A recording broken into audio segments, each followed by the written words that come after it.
I love it. I love it. I love it. Look at this. This is the greatest thing I've ever seen. Hey, I'm not surprised. What's up, guys? Leighton here for UFC Gambling Addicts, back again with another UFC full card breakdown and prediction video. Before we move on with this recording, I'd like to remind you guys, please head kick the like button, maybe an uppercut, but preferably a head kick will do. Looking at the bets from last week, very decent profit, roughly £150 profit. And that was also a cover on JDS, so I covered JDS TKO and was still able to make a strong £150 profit. So 2 cards to start 2020, 2 profitable cards. But this one, man, this one looks like a strong card to try and find some profit on. So it's going to be a challenge. Now let's take a look at some comments before we get into the breakdown. Thomas Howard, Montel, Allen, Bevan, Perez, Chiesa, Blades cashed that 6-pick parlay. Beautiful picks. Dom Murdoch, dude, you rule. I changed my pick from Stosic to Hill because of your analysis, and it made me $400 on a $60 parlay. Blades, Chiesa, Hill. Thank you. Well, mate, great bet, beautiful bet. But my advice to you would be, don't always change your pick from my analysis. Now, don't get me wrong. I appreciate that you appreciate my analysis on these fights. But my advice to you for the future, trust your own analysis and look to improve your own analysis. Even if you make wrong picks, you're going to become better at breaking down fights. And there's no one better to trust than yourself. So, really good bet, and I'm glad you made money, but if I was to give you advice, trust yourself too. KO, it's crazy how my interest in UFC has grown from the channel. I've been watching you break down for the last few cards, and as a newer guy in the sport, I learned a lot through your insights on the fighters. Appreciate the work you put in the breakdowns. Huge fan of the smoke break also. Man, I love that there's so many of you guys enjoy the smoke break, because I love having the smoke break, and to have all of you enjoying that moment with me too, that's beautiful. KO, the comment you've left inspires me to be better and better every week. Honestly, if you're a newer guy to the sport and you listen to my content and you're able to fall in love with the sport more, to look at the sport in a different way, to learn, that inspires me, man, massively to do better and better every week. Amir Favia, so I'm sorry that I pronounced your name wrong, bro. I'm gonna call you Amir. I really think Brett Johns will be too much for Tony Gravely. That's a great call. Great call. Looking at that first round, Brett Johns looked very good. Second round, Tony came back and looked pretty good himself. And then we had a 1-1 heading into the third round, which you kind of felt the momentum was shifting towards Tony Gravely. But, man, the Welsh are tough as nails, man. And Brett Johns dug real deep in that third round. And you can see how much it meant to him after that fight. You know, he was in tears. You know, that's how much it meant to Brett Johns. So, huge credit to Brett Johns. And massive credit to you, Amir, for making that shout too, mate. Systematic racism. You ever thought of predicting a Bellator card? I know they're very one-sided sometimes, but they're interesting. Okay, so quite a few people have asked me to do the Bellator breakdowns and the predictions. Now, I haven't gotten back to anyone who's asked me this, but just to clarify, now, I don't feel I'm in a position to speak about Bellator. Of course, I'm a fight fan, I love MMA, but I don't keep up with Bellator. I don't know the ins and outs. I don't know who's hot in the division. It wouldn't be a real breakdown. You know, I would be happy to speak about it, but at the same time, I'm really here to to do a passionate job on something I love, and that's the highest level of mixed martial arts. That's the UFC, Ultimate Fighting Championship. The Bellator cards, I'll watch a few of them here and there, but in all honesty, I'm in no position to speak about that organization. KH. Arnold Allen looks like your classic British dude. That's a funny comment, man, because it's true. It's true. Okay, so before we get into the breakdowns, here was the votes on the poll for last week. We had 76% on Curtis Blades, 24% on JDS, 351 votes. And that's good voting. Really, really good voting, guys. We had 76% on the winner. Obviously, the 24% that took JDS, we understand their reasoning. JDS was the former heavyweight champion, and he did have an opportunity to catch Blades. You know, the fight does start on the feet, and JDS was able to keep it on the feet. But unfortunate for JDS, Curtis Blades is also evolving fight by fight. And although I said in my breakdown, Curtis Blades needs to stick to being a wrestler because that's what's going to make him a champion, man, that's a massive kick in my teeth. You know, Curtis Blades got it done on the feet, and he looked great on the feet. You know, huge power in his punches, but I hope Curtis Blades does stick to being a wrestler. Just a quick heads up before we get into the breakdown. I know I've said that 3 times now, but I'm going to be giving away a UFC Gambling Addicts t-shirt. Catch me in the smoke break if you want to find out more information on that. Okay, let's get into this breakdown. First fight of the night, we have Austin Lights Out Lingo versus Yusuf Zalal. We'll start with Austin Lingo.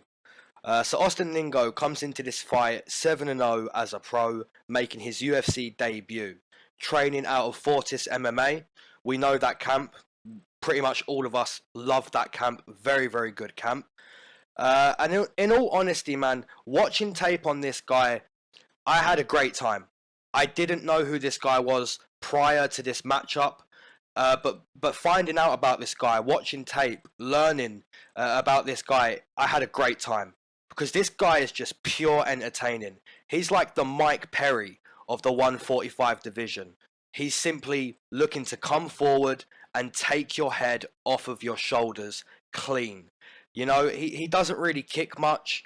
He has got a couple submission wins in his MMA career so far, but I don't really want to see him look to win off of his back inside the UFC. Now, obviously, that's a method, right, inside the UFC. We see tons of jiu-jitsu guys look to win that way.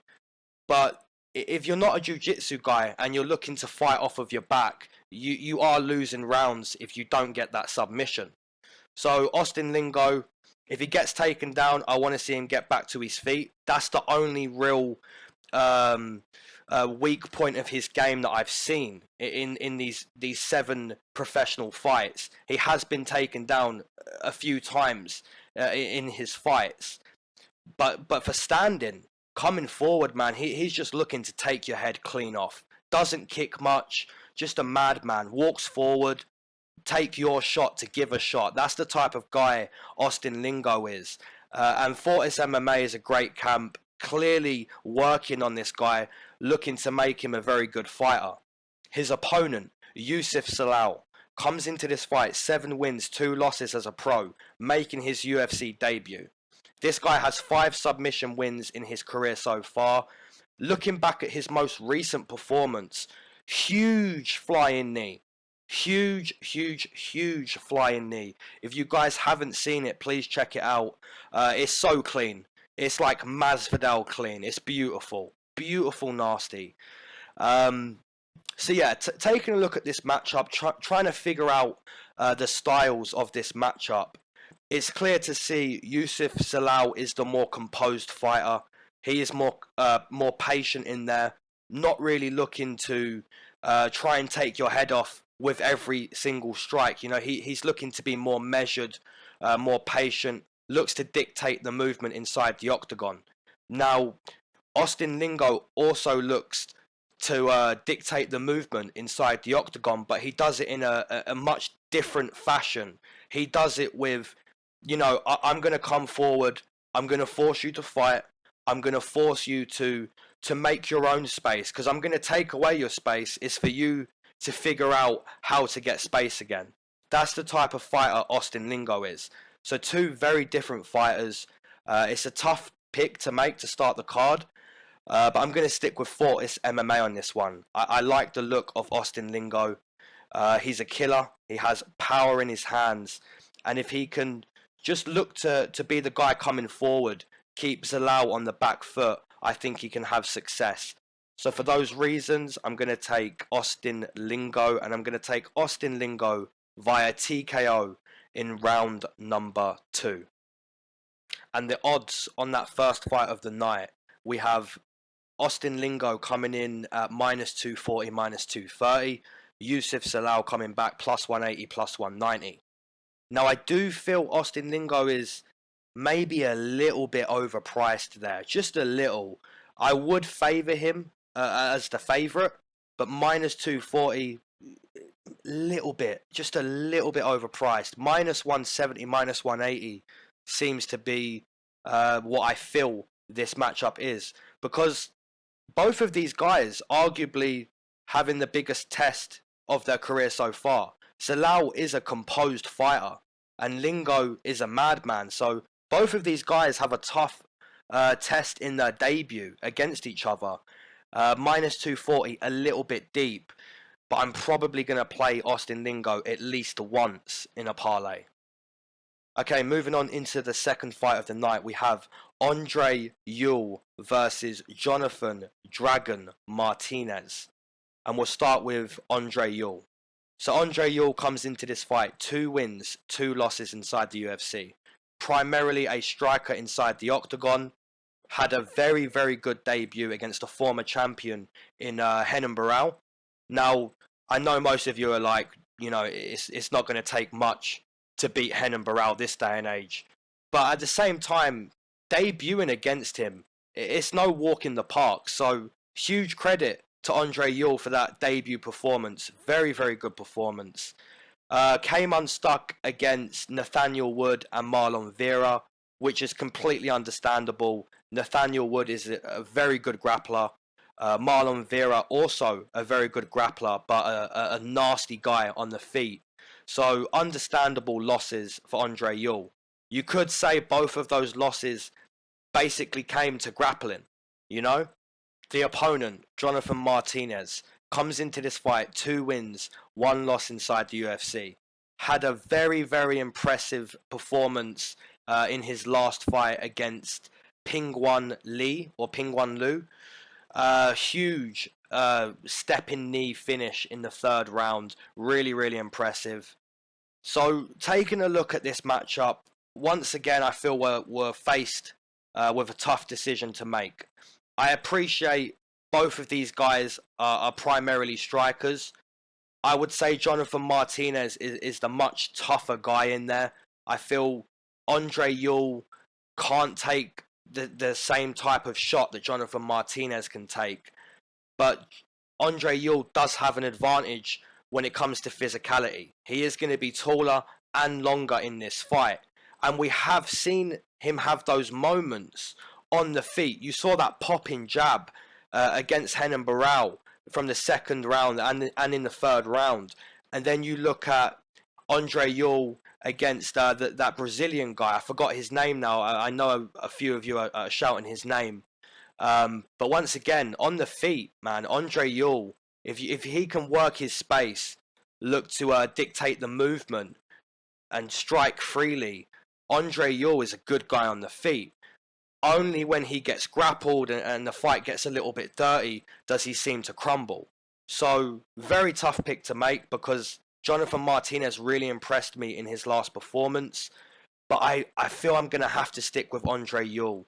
If this is going to be primarily a kickboxing battle, I would expect Andre Ewell to dictate the movement, look to land that popping jab, and just to basically edge a kickboxing battle. That's what I feel in this contest. So for those reasons, I'm going to take Andre Ewell via most likely a very close decision. And we take a look at some odds. And man, they're perfect. Andre Ewell minus 120, minus 130. Jonathan Martinez coming back plus 105, plus 110. That is completely perfect. Clearly, there is a lot of money on both sides in this matchup, and rightfully so. I'm sure a lot of you guys see a kickboxing battle for at least 90% of this fight, and it's very hard to decide who's going to be the one looking better in that type of fight. But I would imagine the length of Andre Ewell with that popping jab, I feel that could be the story in this fight. So Andre Ewell minus 120, he'll be going in a couple parlays at least. Third fight of the night, we have Domingo, Son of Fire, Pilarte versus Journey Newson. And we're going to start with Domingo. So Domingo comes into this fight 0 wins, 1 loss inside the UFC. Also fought on the Contender Series, and arguably one of the best fights ever on the Contender Series. If you haven't seen that fight, please go and watch it. I can't remember the opponent he was fighting. I'm gonna say it was Vince Morales. Could be wrong. But Domingo had a really, really good fight on the Contender Series. He nearly got finished in the first round, was able to come back in the second, and got a crazy rear naked choke. And like I said, I think it was Vince Morales. And Vince Morales just wouldn't tap. Like, he was just rolling all over the mat, refusing to tap, ended up going to sleep. So yeah, Domingo Pilarte, 0-1 in the UFC. Taking a look at his debut, quite disappointed. He started really slow in that fight, and the fight was quite close. I can remember come decision time, I was thinking, man, that was a really close fight. It's a shame Domingo started so slow, because the slow start in that first round arguably got Colares the decision in that fight. For those who don't know, Domingo is primarily a BJJ practitioner, a brown belt to be exact, has quite a few jiu-jitsu titles under his belt prior to his MMA career. So that's what he's looking to do in there. He's looking to beat you with his art, and his art is jiu-jitsu. The opponent, Journey Newson, comes into this fight 0 wins, 1 loss inside the UFC. Also a brown belt in BJJ, just like Domingo. But Journey is more explosive when it comes to striking. He has more power. I believe he is the quicker guy. But in most ways, man, this is a really good matchup and a mirror match in most ways. Both guys are quite green in MMA. Both guys lost in their debut. Both guys are brown belts in BJJ. You know, that's their first art. So it's tough to decide, man, what's the factor in this fight. Now, the difference is Domingo is going to be 5 inches taller and roughly 7 inches longer. Now, you just listened to me break down Andre Ewell and Jonathan Martinez, and I sided with Andre Ewell because of his height and reach. Now, this time, I'm not going to side with that. Then that's the beauty of breaking down these fights. It always comes down to personal preference. These are high-level matchups, and you have to make a pick, right? Sometimes you side with height and reach and that physicality advantage, and sometimes you don't. I'm sure a lot of you right now are thinking, man, I'm siding with that on Domingo, and you wouldn't be wrong to. You know, this is a great matchup, but this time I'm gonna side with Journey being the better striker in this matchup. Now, it wouldn't surprise me if either guy submitted each other, because that is their art, you know? They're primarily BJJ players. But if this fight was to be kept on the feet and they cancelled each other out when it comes to the grappling, I think Journey Newson is going to get the better of Domingo. Now, one of the reasons why I say that is, if you look at Journey's debut, really, really tough debut, short notice against Ricardo Ramos. And Ricardo absolutely brutalized him with low calf kicks.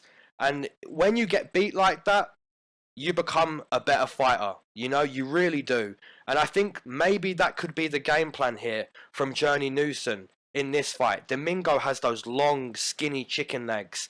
And if it's kept on the feet, I really think investing in those low calf kicks, using your explosive power when the fight isn't in that grappling situation, I think that could be those telling points each round.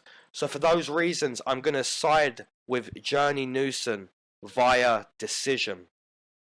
And we take a look at some odds.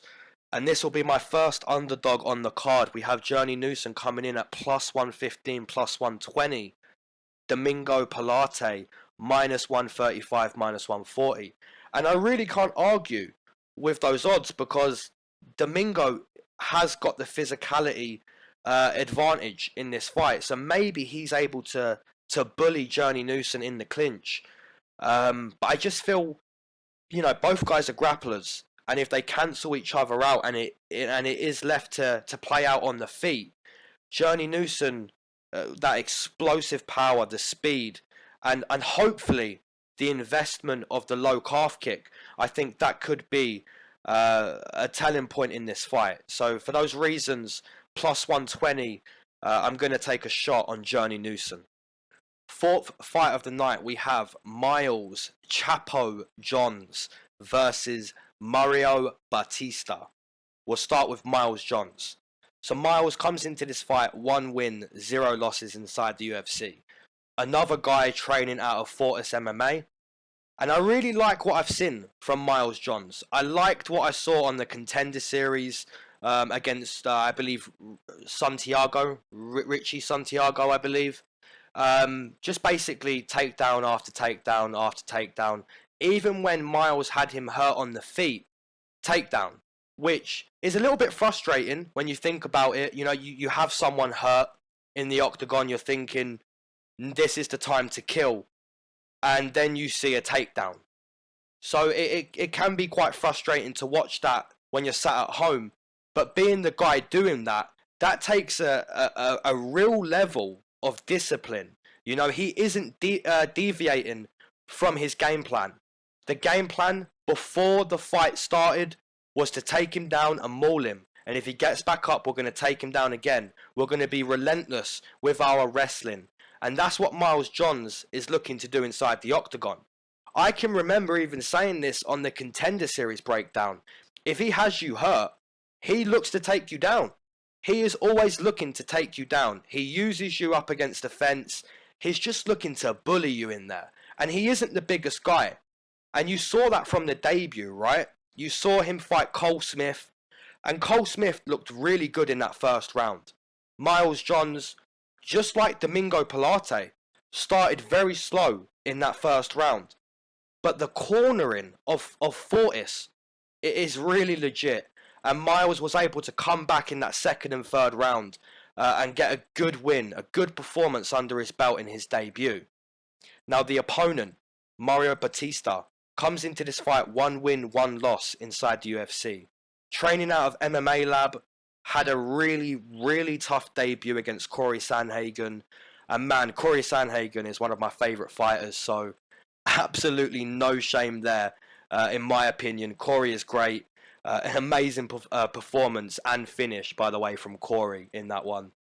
Looking at Mario's most recent performance against Jin Soo's son, that was a much better performance. You know, was able to eat some shots from Jin. But most importantly, he was giving back real intentional, powerful shots. You know, you could see the way Jin Soo's son was wearing it in that third round.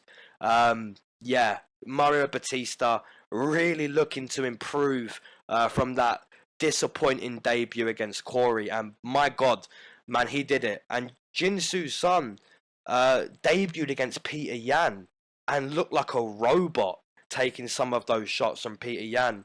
And I felt Jin Soo's son would look really good against Mario Bautista. And boy, I was wrong.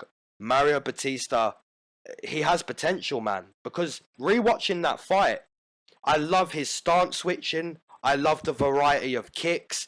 He has some powerful hooks. Really sits down on his punches. I see some good potential in Mario Bautista. But once again, we're faced with another very high-level matchup. This is why we love the big time. You know, we love the UFC because of this reason. These competitive matchups are just they're so impossible to predict when you appreciate both sides. You know, you appreciate the red side and the blue side so much that it's tough to predict. And sometimes, you know, people would leave comments saying, man, just make a pick.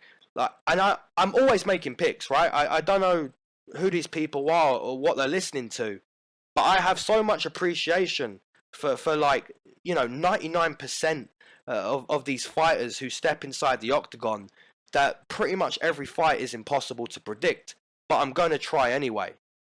So, looking at the debut, like I said earlier, for Miles Johns, Cole Smith was huge. He's a big guy for that weight class, and Mario Bautista is nowhere near as big as Cole Smith. So I think if Miles Johns, man, can prove to us, look, I can wrestle with this guy. Even when he starts strong in that first round, I'm going to come back in the second and third, and you're going to see me still try the same game plan, and I'm going to have success with it. That's a real level of discipline and commitment, and I love that. So for those reasons, I'm going to take Miles Johns. I just feel, you know, if he's able to compete in the clinch with a big guy like Cole Smith, Mario Bautista is going to have to work on that takedown defense and work on just being a strong guy inside that octagon. You know, it's a really good matchup, man. Miles Johns, good wrestler. Mario Bautista, really nasty striking in his last performance. Tough prediction, but I'm going to take Miles Johns to implement his wrestling in this one. So I'll take Miles via decision. And we take a look at some odds. Miles, minus 125, minus 130. Mario Bautista, plus 110, plus 115. And I agree with those odds, man. They're perfect. You know, I feel Miles is getting the slight advantage on this line because of his wrestling, and because that he did it against someone so big in his debut, that I just feel he's going to get those takedowns on Mario Bautista. Now, the best thing Mario Bautista could do is just keep throwing out a variety of kicks, keep moving, and look to just stuff takedowns. And he could do that, man. You know, looking at that last performance, really impressive with the amount of kicks he's putting out there, with the stance switching as well. Really good matchup. Miles Johns, minus 125. I'm willing to take a shot. Moving into the next one. And if you didn't catch what I said at the start of this recording, if you haven't head kicked the like button, please make sure you head kick the like button. Moving into the next one. Alex the Great White Moreno versus Kaylin Chaos the Ox Fighter Williams. Let me just double check if I got that ring name right, because that's a different type of ring name. Okay, I got it. Yeah. Okay, so Alex Moreno comes into this fight 6 wins, 3 losses inside the UFC. Another guy training out of Fortis MMA. Alex is a black belt in BJJ and also a black belt in Taekwondo. He's put together 3 wins in a row now inside the octagon. Keenan Song, Sakotto and Max Griffin. All 3 of those wins were very good wins. And he showcased his talents. You know, you look at the fight against Zach Otto. Beautiful BJJ. The groundwork, beautiful. You look at the performance most recent against Max Griffin. Taekwondo. The Taekwondo is what we saw that fight, especially in the 3rd round, where he got that big, I believe it was the 3rd round, where he got that big head kick, and Max Griffin was nearly done. You know, that's that years and years of Taekwondo. So, you know, Alex Moreno, very experienced guy. He's got that jiu-jitsu. He's a great kicker. Great camp behind him. Good conditioning. I feel he is an underrated guy. You know, he doesn't really get the credit he deserves. Having said that, there's a lot of guys in the UFC who I believe are underrated. You know, I did pick Max Griffin to beat Alex Moreno, and that was a very close fight still. But Alex Moreno, man, just very well-rounded fighter. His opponent, Kalen Williams, comes into this fight making his UFC debut on short notice. And I'll be honest, I didn't know this guy prior to this matchup. I have seen some tape, and I had some fun watching some tape. He is an interesting guy. It's very clear to see that he has huge power, right? He's a puncher, and that's what he's looking to do inside the octagon. He has had 2 professional boxing bouts. He won both of those fights, then transitioned into MMA. Now, when I watch this guy, when I've watched the tape, he doesn't look like a world beater, obviously. Is he deserving of this UFC debut? I would say probably not yet. You know, I'm watching the tape, and although he is kicking these guys, he's taking these guys down, he's sweeping, he's getting back to his feet, he's doing everything that you would look at and say, this guy's a good fighter. But the level of competition he's done it against, and when it doesn't look perfect against the level of competition he's done it against, now you can kind of use that level and try to imagine those kicks against a guy who has years and years and years of experience in Taekwondo. You know, you look at Alex Moreno with that head kick against Max Griffin. I don't think Kalen Williams is going to do anything with his kicks that's going to make Alex Moreno think, wow, I'm in real danger here. You know, the real danger for Kalen Williams at this very point in time would be the power. That's my opinion. Obviously, I've said this time and time again, and I will say this all the time. I will never stop saying this on this channel. Anything can happen inside the octagon, and the only predictable thing in MMA is it's unpredictable. So Kalen Williams, yes, he does have a path to victory, but if I had to put this down to percentages and probability, I see one guy who is very seasoned, has a great camp, has fought very good competition, very well-rounded fighter, and that guy is Alex Moreno. Kalen Williams, I feel this is maybe too early for him. You know, it is short notice, and the original fight, I believe, was Lima. But yeah, Kalen Williams, man, I only really see power from this guy. I don't see much technique. So for those reasons, I have to stick with the proven fighter. So I'm going to take Alex Moreno here, and I'm actually going to take a submission in round number 1. Now, there's no odds for this fight yet, but I would imagine Alex Moreno is roughly minus 300, you know, and that's being sane. We had Macy Barber recently at minus 1,000, and that's obviously crazy, but I still felt it was justified, you know. I felt that Macy had fought Gillian Robertson, who was a similar contest to Roxanne, but yeah, if you're asking me to make a prediction on the line here, I feel Alex Moreno minus 3 would be a right line. Andrea KGB Lee versus Lauren Lucky Murphy. We're going to start with Andrea. So Andrea comes into this fight 3 wins, 1 loss inside the UFC. For those of you who don't know Andrea Lee, or for those of you who do know Andrea Lee but don't know how talented this girl is, let me be the first to inform you. She's a multiple-time Golden Glove boxing champion, multiple-time Muay Thai champion, multiple-time BJJ champion, a brown belt in judo, a brown belt in BJJ. She's extremely talented. I feel there is only one way to beat KGB Lee. And, you know, Joanne Calderwood arguably did that. You know, she arguably did that, and that is outwork her. That's the only way you can beat KGB Lee, because of how mega talented this girl is. And Joanne Calderwood basically did that. I don't know how many more can do that, but Joanne Calderwood did. The opponent, Lauren Murphy comes into this fight 3 wins, 4 losses inside the UFC. Training out of MMA Lab, primarily a grappler inside the octagon, a BJJ practitioner. Lauren has fought good competition over the years, very, very decent competition, but she hasn't really changed much as a fighter. You know, she's looking to use her boxing to close the distance, and then she's looking to put you up against the fence, take you down, and work her BJJ game. So looking at this matchup, I would be lying to you if I didn't say I feel this is a mismatch. I think Andrea Lee is extremely talented. I think she's arguably the best competition still for Valentina.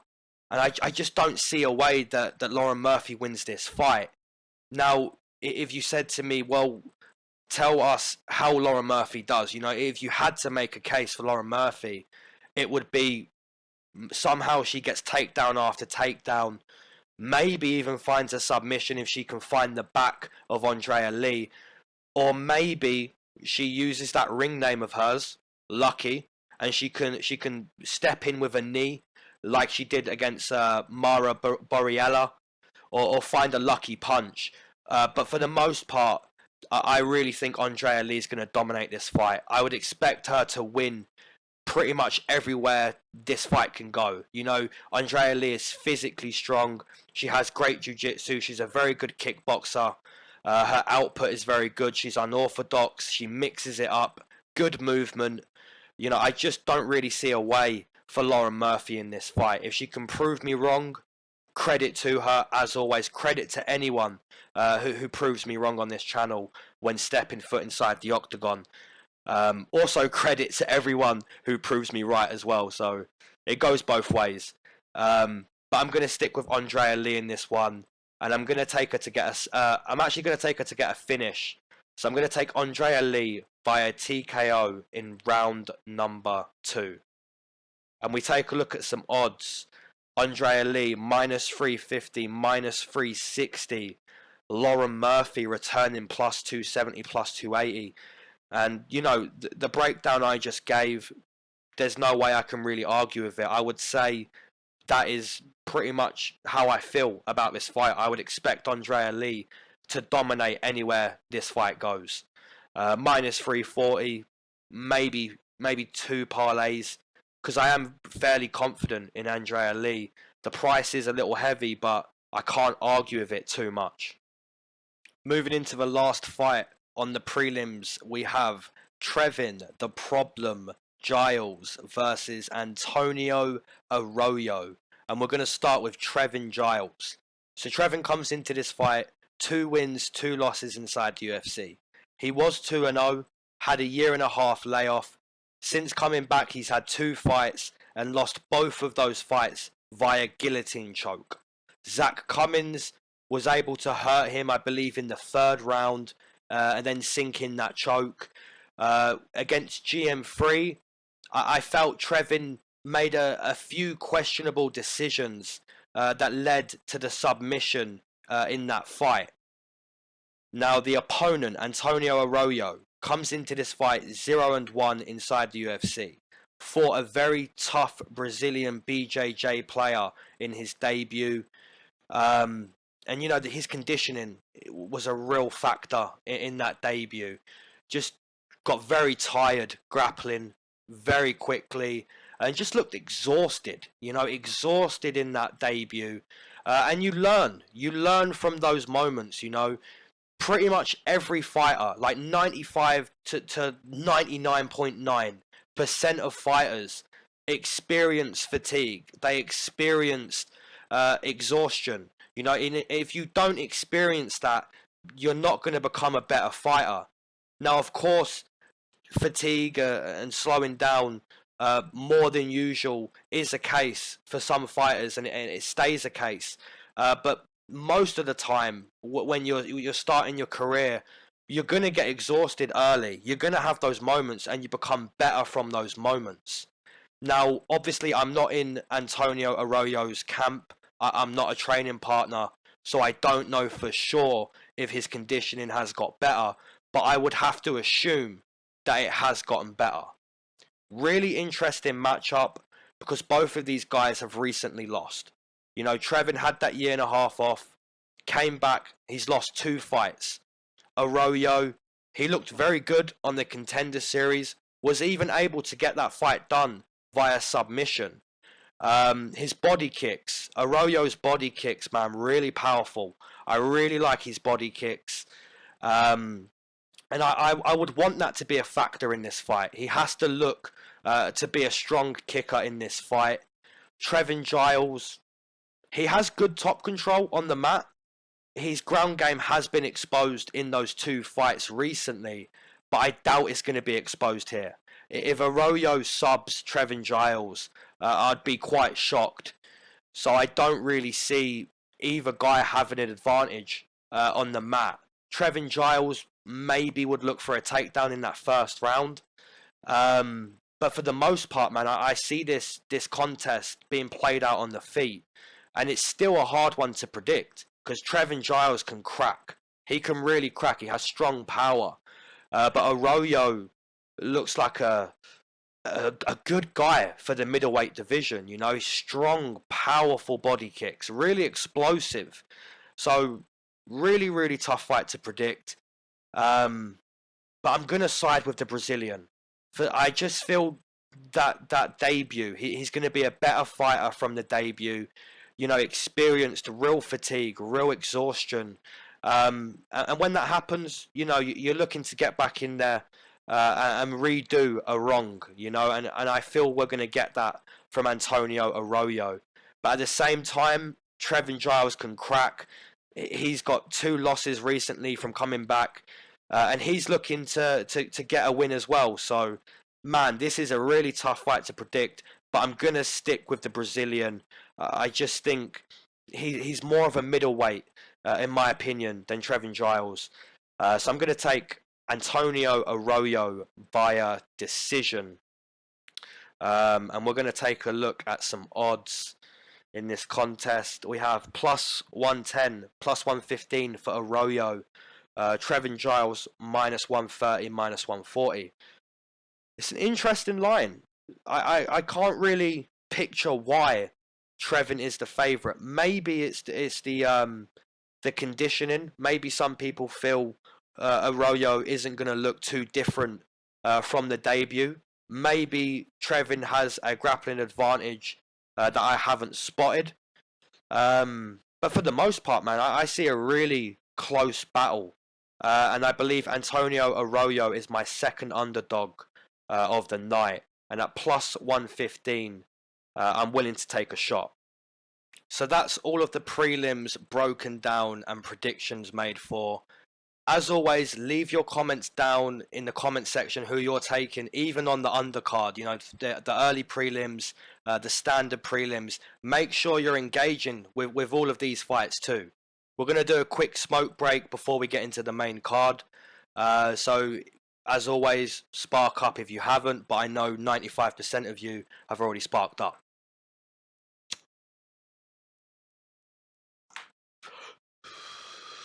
So a little bit of news. I mentioned at the start of this recording, I'm going to be giving away one UFC Gambling Addicts t-shirt. Now, I did leave a community post saying I was going to give away 3.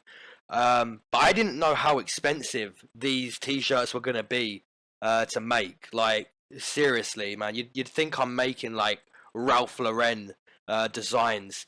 And I do well with my UFC betting, and financially I'm very stable, but, you know, I'm not Bill Gates. I'm not made of money, so unfortunately only one person is going to win the UFC Gambling Addicts t-shirt.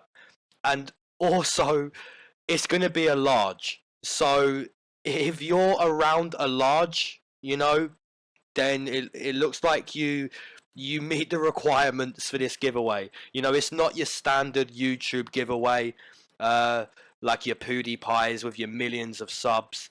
It's a very small channel, but, you know, I designed this t-shirt. I think it's pretty dope. I'm giving away one. If you want to win this t-shirt, it's free. Obviously, I'll ship it to you. Leave a comment down below. UFCGA. So, UFC Gambling Addicts. That will enter you in the giveaway. Like I said, it's going to be a large t-shirt. So, you know, if you're a bit bigger than usual, if you're like 6'5", 6'6", 300 pounds, this may not fit you. But yeah, it's going to be a large t-shirt, and if you reckon you can fit into a large, leave a comment down below, and I'm going to pick a random person. I'm going to put all of the usernames into a random selector, and whoever comes up, I'll announce it on the next breakdown. So if you want this t-shirt, UFCGA in the comments. Let's spark this blunt up again. This is the smoke break, Leighton. Less talking, more smoking. Someone asked me to give a shout out to the strain that I'm smoking. I don't know what this strain is. I know it's UK cheese, but I couldn't tell you specifically what the strain is this time.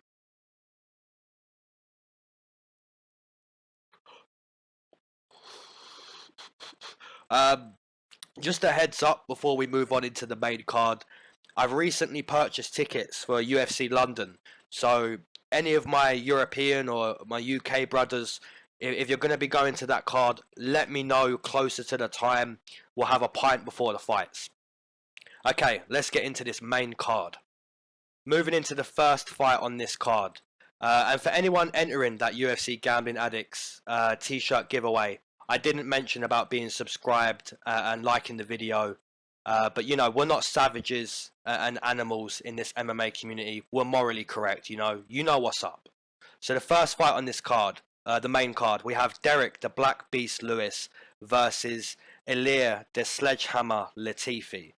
Starting with Derek Lewis. So Derek comes into this fight 13 wins, 5 losses inside the UFC. Primarily a boxer inside the octagon.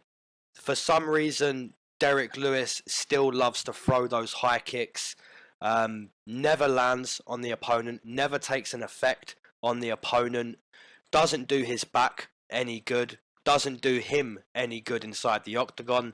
But Derek will be Derek. He's going to keep throwing those high kicks. We know what Derek is good at. He's a powerful, powerful puncher. If you get hit by Derek, you know, you're going to sleep. Getting hit by the Black Beast is like getting hit by a train. Literally, that's the same force. You know, that's like the equivalent outside of the octagon. The opponent, Latifi, comes into this fight 7 wins, 5 losses inside the UFC. Moving up to heavyweight from light heavyweight, so that makes this fight very, very interesting.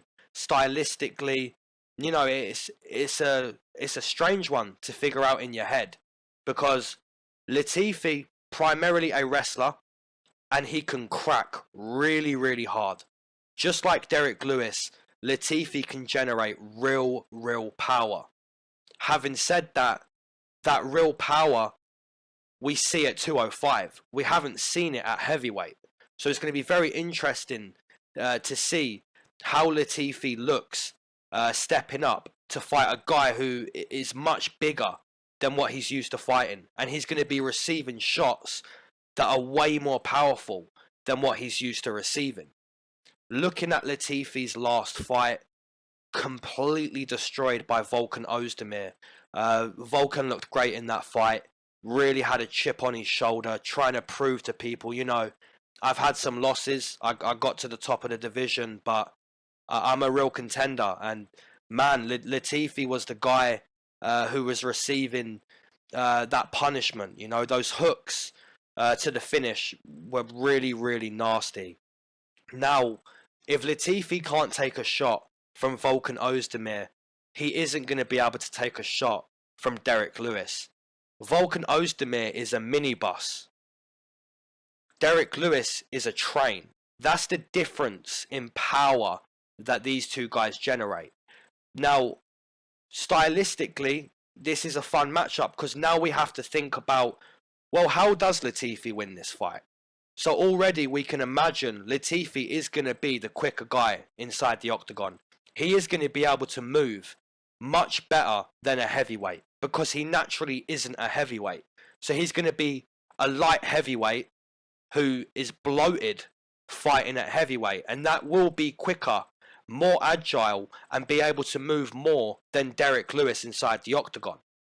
Derek Lewis is very weak to the body, so if Latifi looks to target the body, looks to be the more agile guy inside the octagon, looks for the takedown, looks to just avoid those powerful, significant strikes that Derek Lewis is going to put out there, I give Latifi a real opportunity in this debut at heavyweight. Like, there's so many ways you can picture this fight. I mean, I painted two pictures already, right? If you can't take a shot from Volkan, you're not going to be able to take a shot from Derek. But at the same time, you're now going to be a quick guy at heavyweight. You wasn't a quick guy at 205, but stepping up, we're fighting guys much slower. So Latifi may be able to avoid those powerful strikes. He may be able to target the body of Derek Lewis up close, up against the fence, and look to win that way. Really, really tough prediction to make, but I'm actually going to take the newcomer at heavyweight here. I think Latifi does have a strong path in this fight, and of course that path could be completely destroyed with one haymaker, even in the third round with 10 seconds to go. You know, we saw that with Derek Lewis and Volkov. You know, so even if you're dominating Derek Lewis, it only takes one huge bomb to lose the fight. But I am going to take Latifi. I think if he can target the body, avoid the big strikes, and look to just 10 minutes, 15 minutes of moving, just moving, even though we're tired, Derek Lewis is going to be more tired. So I'm going to take Latifi via decision. And we take a look at some odds on that fight, if I can find them. Latifi, wow, plus 220. Derek Lewis coming back minus 270, minus 280. Man, I mean, I would expect Latifi to be an underdog, right? Maybe plus 150, plus 160. Maybe even getting up to plus 180, considering the way he lost to Volkan Ozdemir. But man, I really think if Latifi comes into this fight with the right game plan, I think he could get a debut win here against Derek Lewis at heavyweight. And at plus 240, plus 220, man, I feel like this is Mike Chiesa all over again. Moving into the next one, we have Dan Dynamite Ige versus Mirsad Bektic. And we're going to start with Dan Ige. So Dan comes into this fight 4 wins, 1 loss inside the UFC. Training out of Extreme Couture. Dan is a black belt in BJJ and quickly becoming a very good striker inside the octagon. I mean, you look at the quick performance against Danny Henry, which was in London. I was at that fight live, and Dan Ige, man, just got it done really quick, really impressive with the hands. And then he went to his grappling and he was able to land damaging strikes up close, up against the fence. Just a really well-rounded guy, Dan Ige. Man, just becoming a better striker every fight. I mean, against Kevin Aguilar, just such composure against a powerful guy in Kevin. And even in that third round, which maybe it could have been 1-1 heading into the third. If I can remember rightly, I think I had Dan Ige 2 rounds up. But in that third round, it was so evident who was in control of that fight standing. I mean, Dan Ige was just picking his shots, just like a killer, just picking every shot that he wanted. Looked really good on the feet. Primarily a grappler is Dan Ige, but the striking game is coming along very nicely. The opponent, Mirsad Bektic, comes into this fight 6 wins, 2 losses inside the UFC. Training out of TriStar, which is a camp we all enjoy. Mirsad is primarily a wrestler. He can box and will box inside the octagon. Sometimes it looks very good when he looks to stand and trade. I was at a fight live in North Carolina when he fought Pepe. And he got that fight done very, very quickly to the body. Nasty body rips, you know, really nasty. Corey Sandhagen actually debuted on that card, and he got it done to the body against Austin Arnett. Mirsad must have seen that backstage and thought, I'm going to do something like that. Yeah, so Mirsad, most of his best work, in my opinion, comes from the grappling. I mean, you look at the absolute beating of a lifetime that he put on Darren Elkins, and Darren Elkins was still able to find a nasty head kick and win that fight. Josh Emmett was basically able to set him down with a jab. So it's evident to see if you're Mirsad Bektic, look to wrestle, because that's what you're very good at. Obviously, you have to kickbox inside the octagon too. But if you can take the fight to the mat, you know, if you can look to do everything in your power to get the fight into your world, that's where we're going to see the best Mirsad Bektic. And we've already seen that, you know. He's a strong, relentless wrestler. And when he's able to dictate the fight that way, Mirsad's one of the best in the division still, in my opinion. So, very, very interesting matchup. A very competitive matchup. I feel like it's a decent matchup for both guys, in all honesty. Dan Ige hasn't got the same power that Josh Emmett has. But I do think Dan Ige is showing us more technique to his striking on the feet than a guy like Josh Emmett. So, it really comes down to personal preference, right? If I was to ask you guys, say you're debuting in the UFC, do you want to fight someone who is really powerful and just throws everything in every punch and looks to be crazy mad inside the octagon? Or do you want to fight someone who is looking to be technical and kickbox? Now, I guarantee 50% of you want to fight the madman because you feel there's going to be openings. And 50% of you are going to think, well, that madman could catch me. I'd rather have a safe fight and look to go technique for technique. So it works in both ways. Some fighters prefer to go technique for technique, and some fighters prefer to fight that one punch knockout type of guy. For Mirsad Bektic, it appears he wants to fight a technician, and I think that's what Dan Ige is becoming on the feet. Both guys are very, very good grapplers too, so it's very hard to decide who's going to win this contest. Personally, I've never picked against Dan Ige in the UFC. I took him in the debut, and I've taken him every single fight since, and I see improvements every single fight. I'm a strong believer of Dan Ige. So for those reasons, I'm going to stick to picking Dan Ige again, and I'm going to take him to win, most likely a close decision. And we take a look at some odds for that fight. Dan Ige, plus 110, plus 115.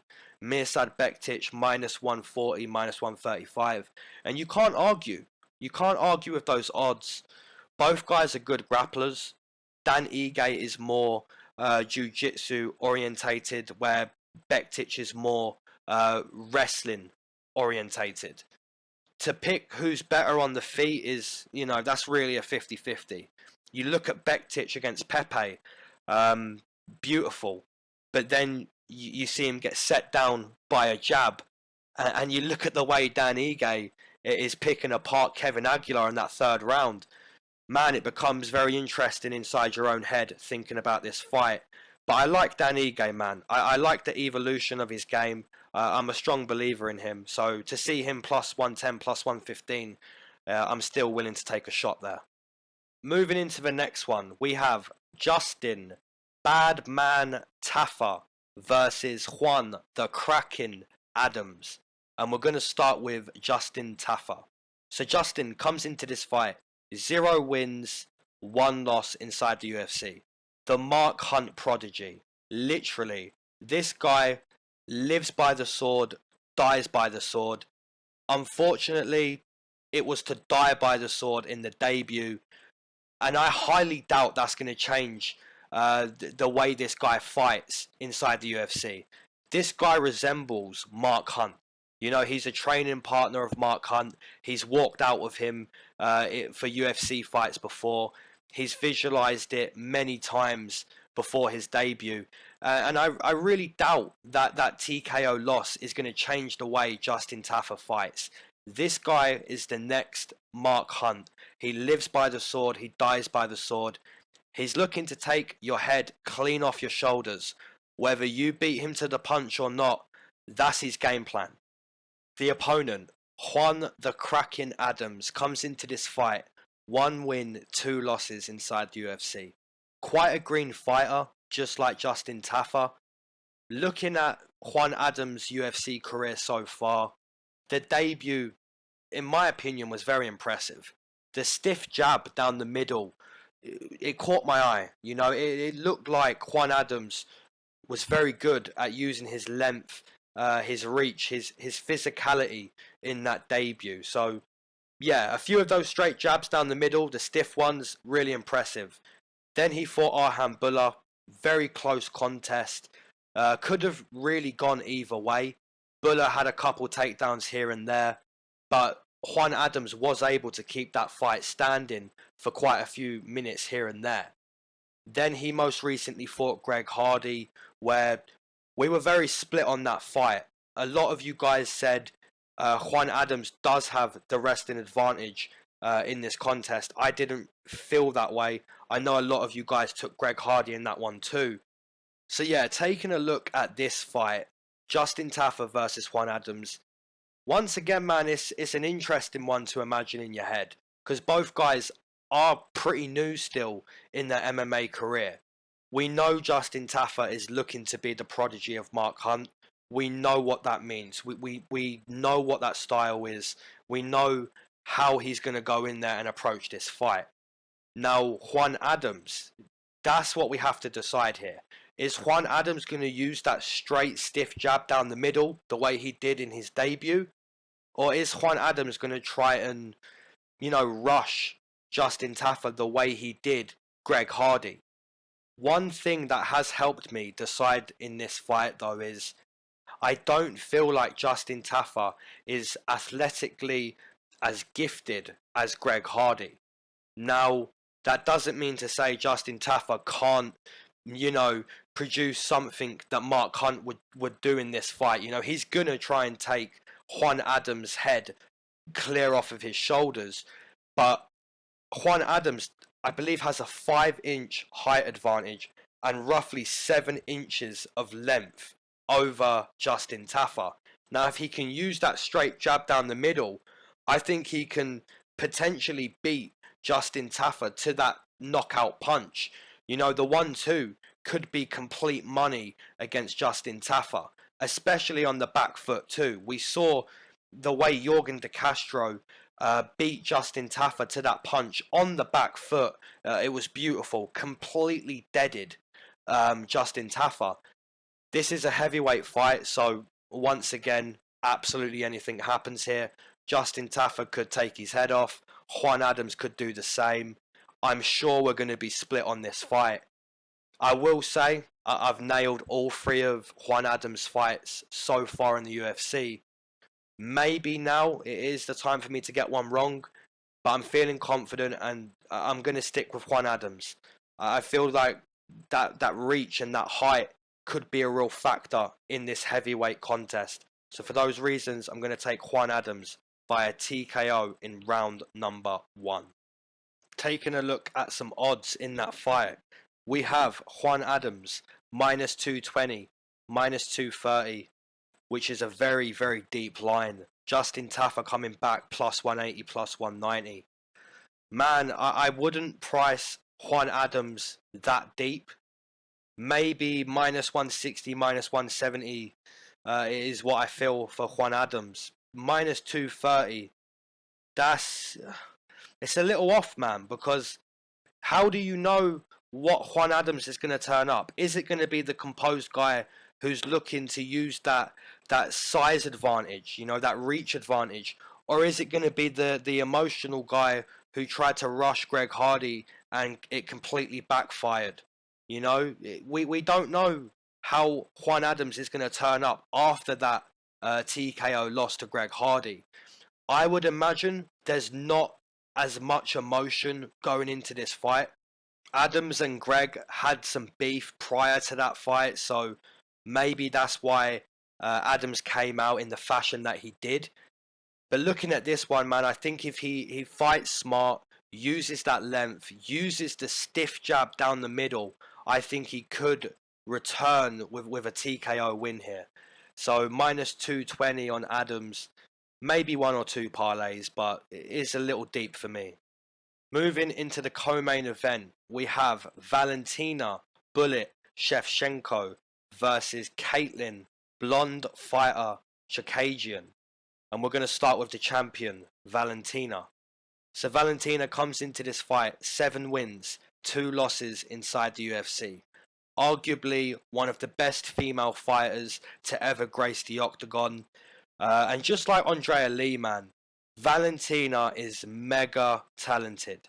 She's a 2nd degree black belt in Taekwondo, a Master of Sports in Taekwondo, International Master of Sports in Muay Thai, Master of Sports in Boxing, Master of Sports in Kickboxing, a Master of Sports in Judo. You know, Valentina can do it all. She is that good, man. She is one of the very best female fighters we've ever seen. Her opponent, Caitlin Chookagian, comes into this fight 6 wins, 2 losses inside the UFC. A brown belt in BJJ, but most importantly, a very awkward, tricky kickboxer to deal with inside the octagon.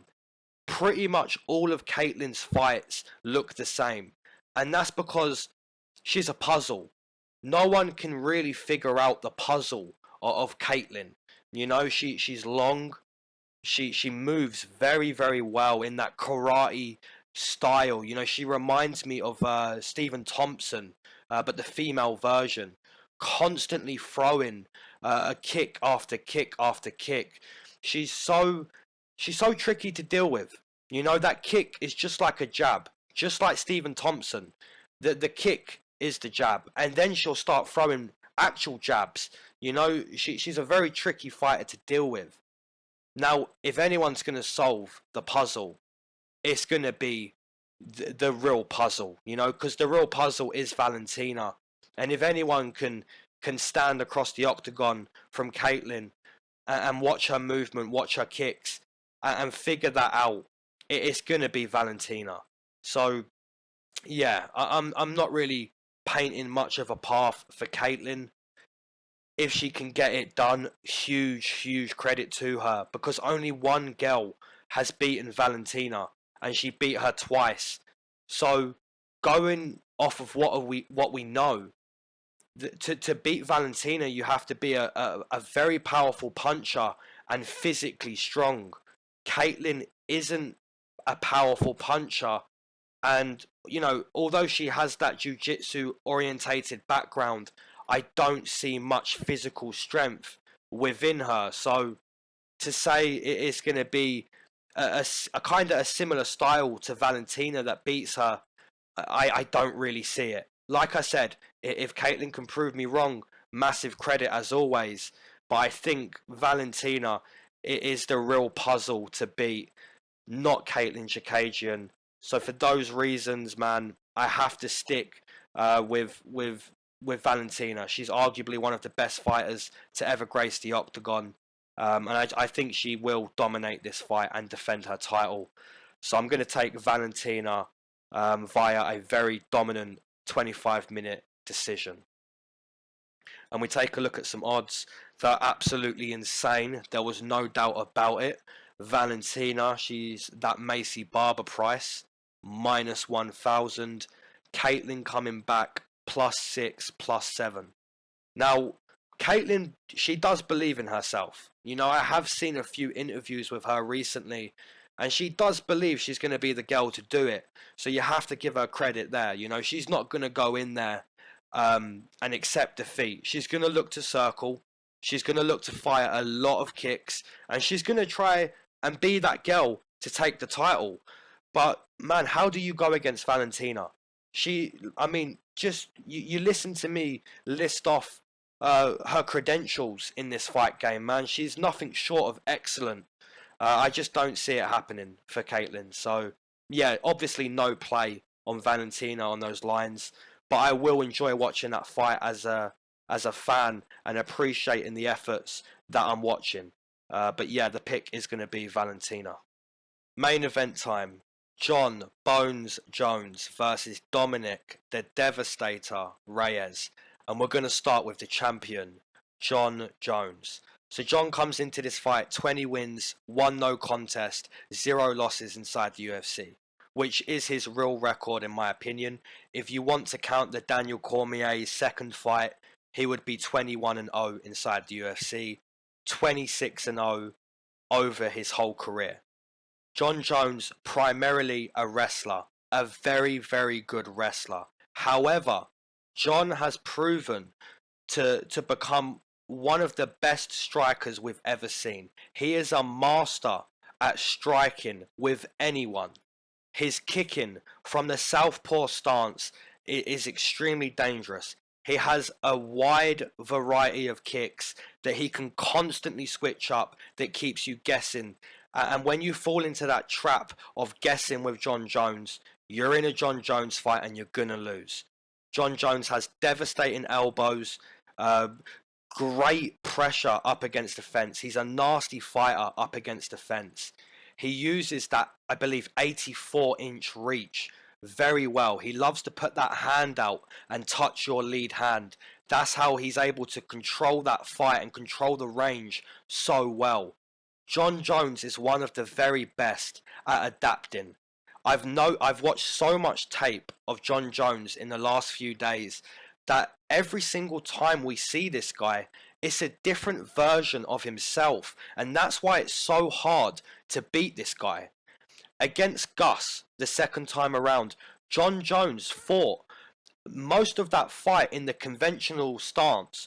He didn't go to that southpaw stance too much, and I feel like that really threw Gus off of his game. I don't feel like he was prepared for John to fight out of that conventional stance. You look at John Jones against Santos most recently. He's looking to go toe-to-toe with a black belt in kickboxing. He beat Thiago at his own game. Now, I feel Thiago was probably preparing for takedowns.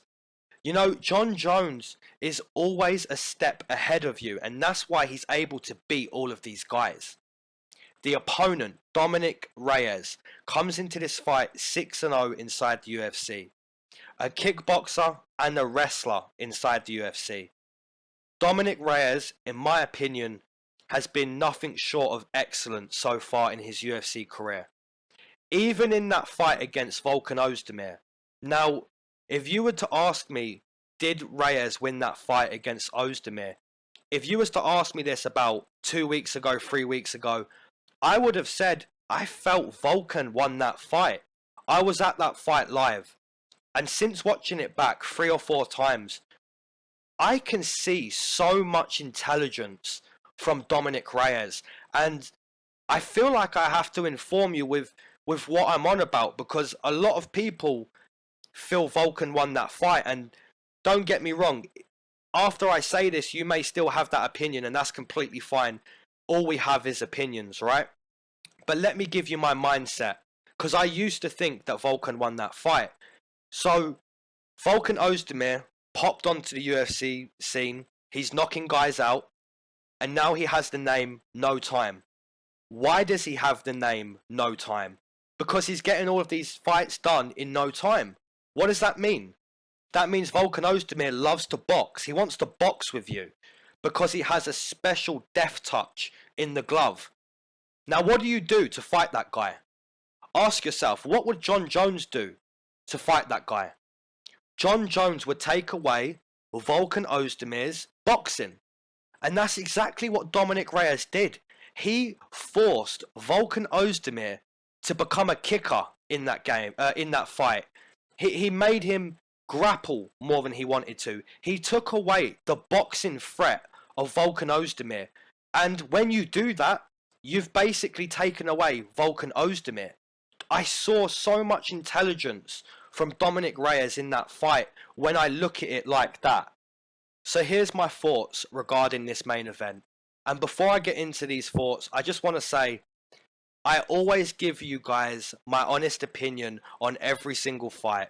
Whether that outweighs the popular opinion, I will always do that, because if I don't do that, then I'm doing you guys a disservice, right?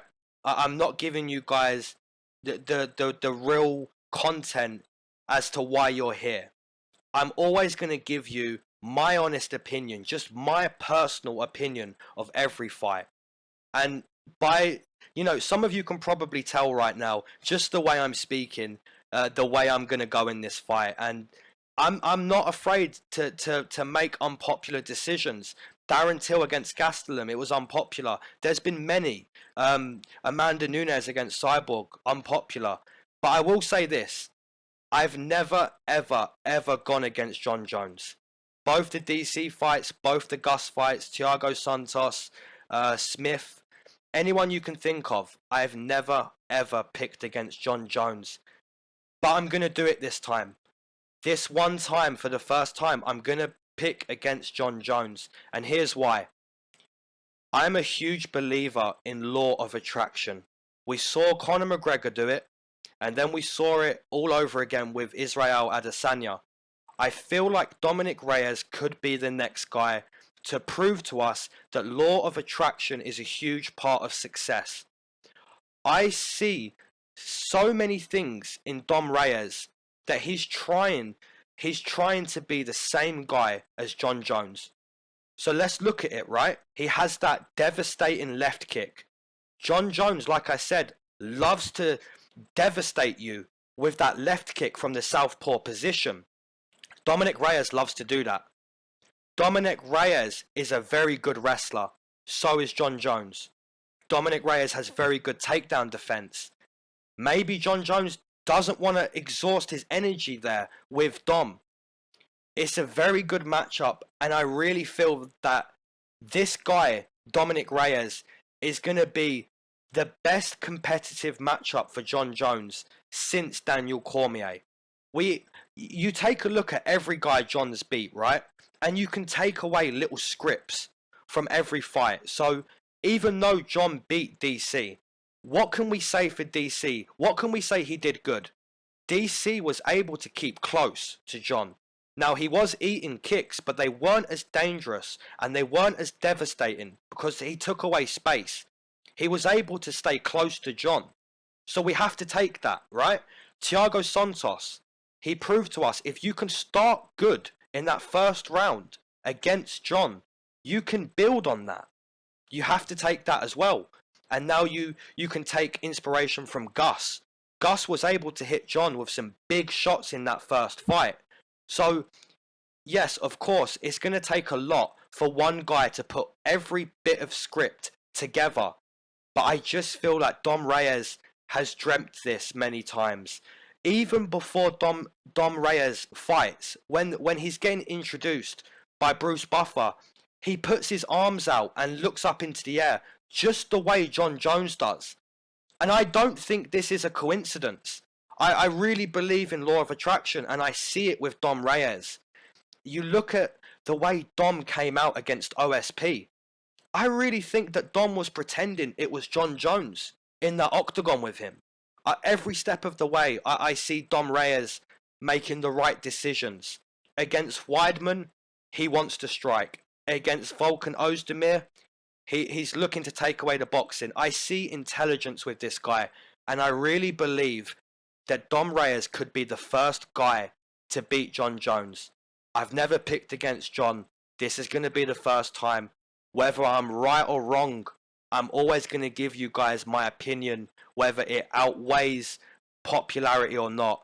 So I'm going to take Dominic Reyes to be the first guy to beat Jon, and I'm going to take him via a very, very close decision. One thing I will say before I get into the odds, Dominic Reyes has to start strong in that first round. If he does not start strong in that first round, I do not think it will get any better for him. He has to build off of a strong start. He has to back Jon up, look to use that southpaw left kick, beat Jon at the kicking game for at least 5 minutes, and build from that first round. If he can't do that, I think it's potentially a title chance wasted. It's far easier said than done. But I think Dominic Reyes has dreamt this many times, and I see a lot of positive things from that man. So I'm going to pick Dom Reyes to be the first guy to beat John. And we take a look at the odds. Dom Reyes plus 350. John Jones minus 4. Now, these odds don't shock me, but I do want to mention one thing, because I really think that people should think about these odds a little bit more, right? Let me pick your brain with this one. John Jones is one of the greatest fighters ever. Chris Cyborg is, and still is, one of the greatest fighters ever. Chris Cyborg, if you go and look at her odds over her whole career, she has never been anywhere close to an underdog or a slight favourite. It's always been -6, -7, -5, -4. So we have to acknowledge that the reason for this is because they're great. But we also have to acknowledge propaganda is real. John Jones is never ever going to be below -200.